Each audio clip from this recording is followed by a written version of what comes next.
Сәлеметсіздер ме, құрметті білім алушылар. Менің есімім Ахметова Эльмира Қалдыбекқызы, педагогика кафедрасының PhD аға оқытушысы.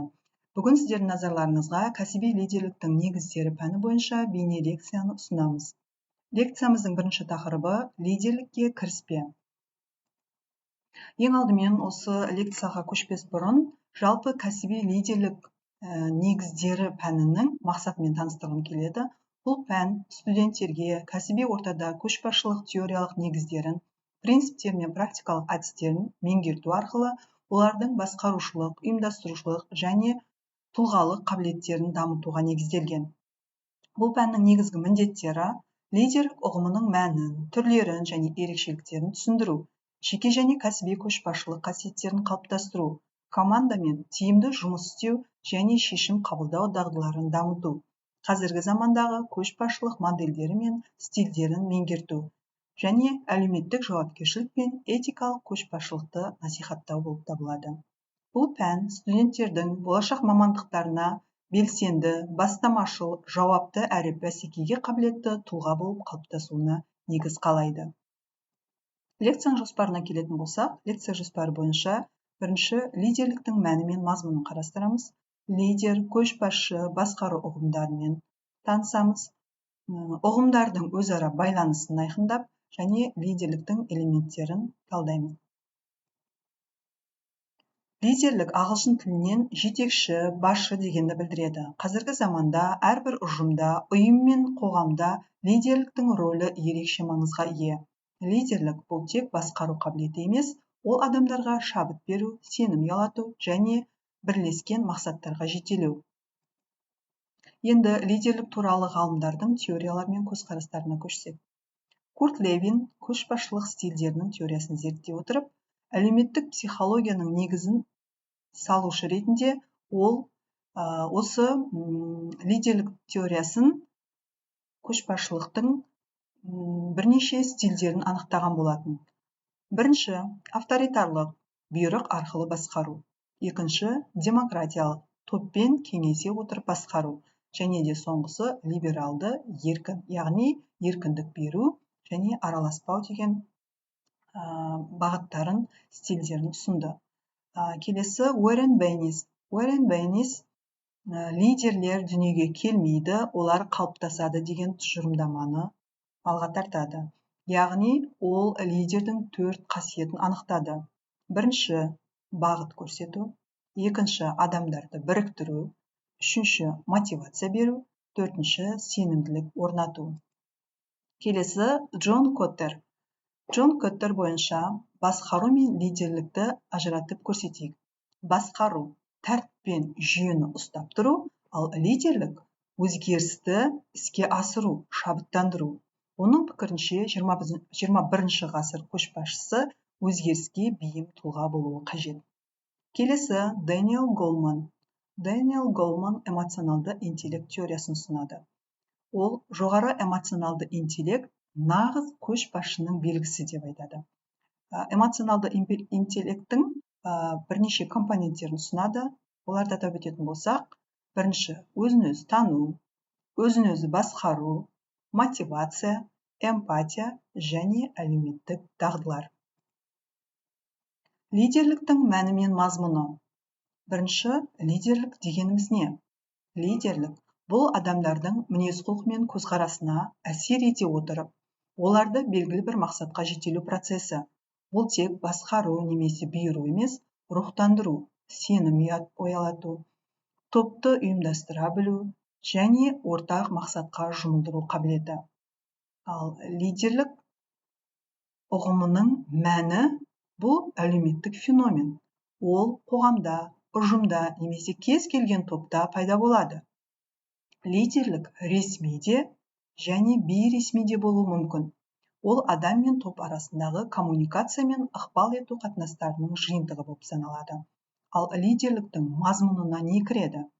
Лидерліктің мазмұнына біріншіден мақсат қою.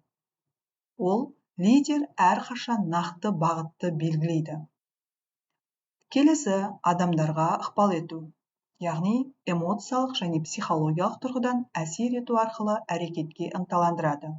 Келесі қарым-қатынас жасау шеберлігі, яғни ашық диалог жүргізе білу. Келесі командалық жұмыс.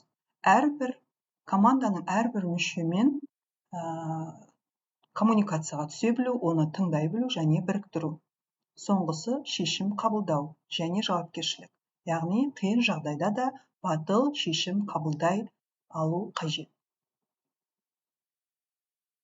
Келесі лидер, көшбасшы, басқару ұғымдарының өзара байланысы. Бұл ұғымдар бір-біріне тығыз байланысқанымен, әрқайсының өзінің белгілі бір атқаратын рөлі, қызметі бар. Яғни бір-бірінен ерекшеленеді. Лидер ұғымы. Лидер бұл адамдарға бағыт-бағдар беретін, оларға шабыт сыйлайтын, сенім мен ықпал арқылы алға бастайтын. Лидердің күші беделінде, іс-әрекетінде, өзгеге әсер ете алу қабілетінде. Ол әрқашан жаңа идеялар тудырып, өзгелерді соған ерте алатын адам.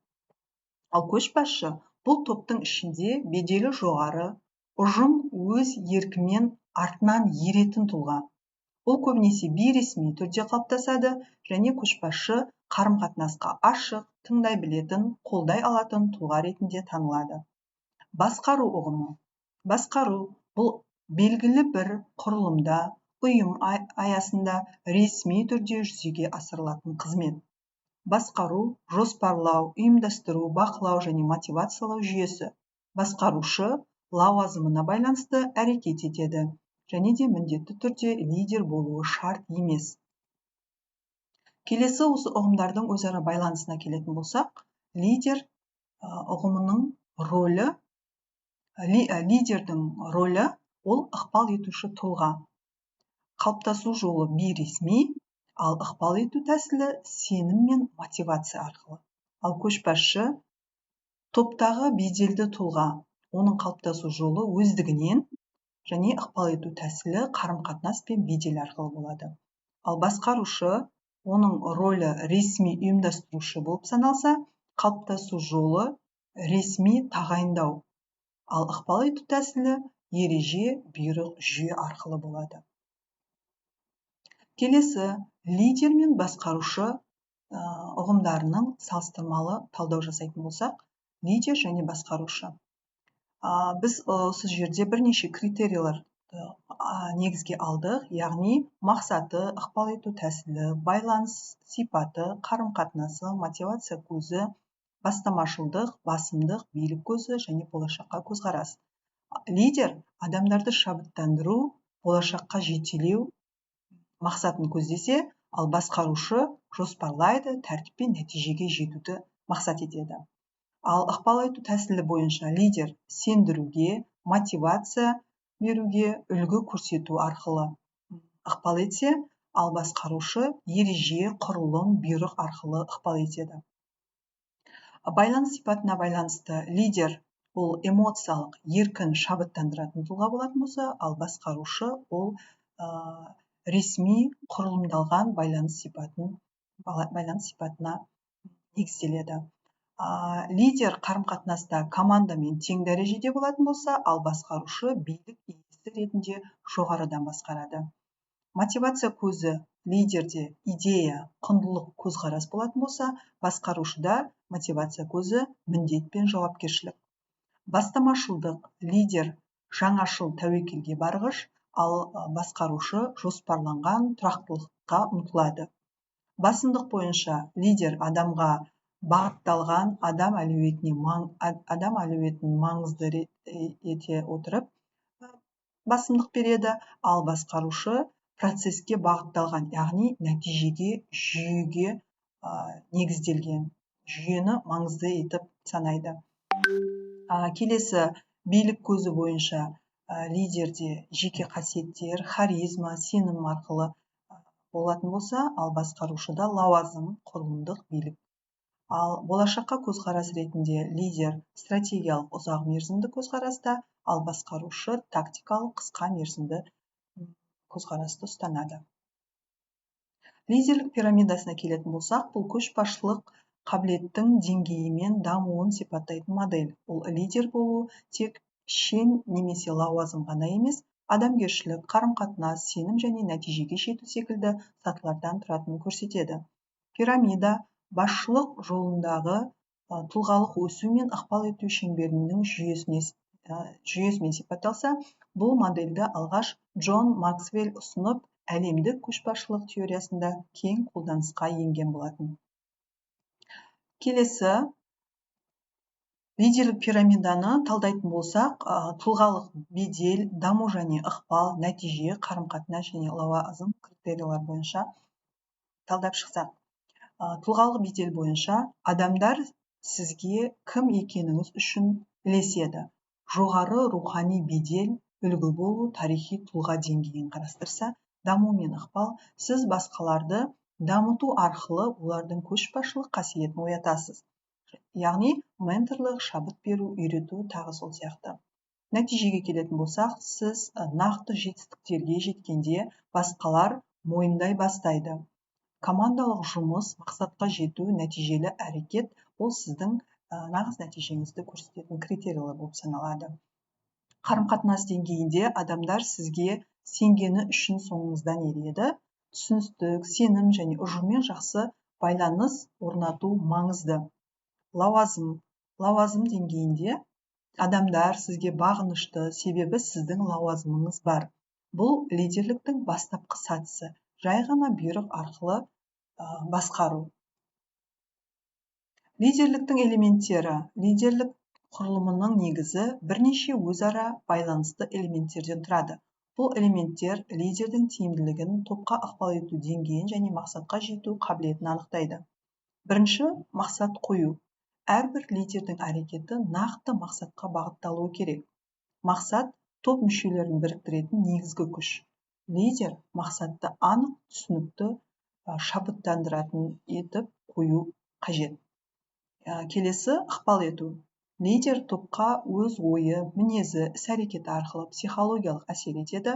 Ықпал ету беделі, сенім мотивациясы, тыңдау, тіл табысу арқылы жүзеге асады.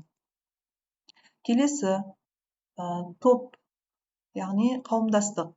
Лидерлік тек топтық ортада көрініс табады. Топ бұл лидердің іс-әрекетін жүзеге асыратын кеңістік. Топтың ерекшеліктеріне қарай лидер де бейімделеді. Келесі, коммуникация. Тиімді қарым-қатынас, сенім мен өзара түсіністіктің негізі.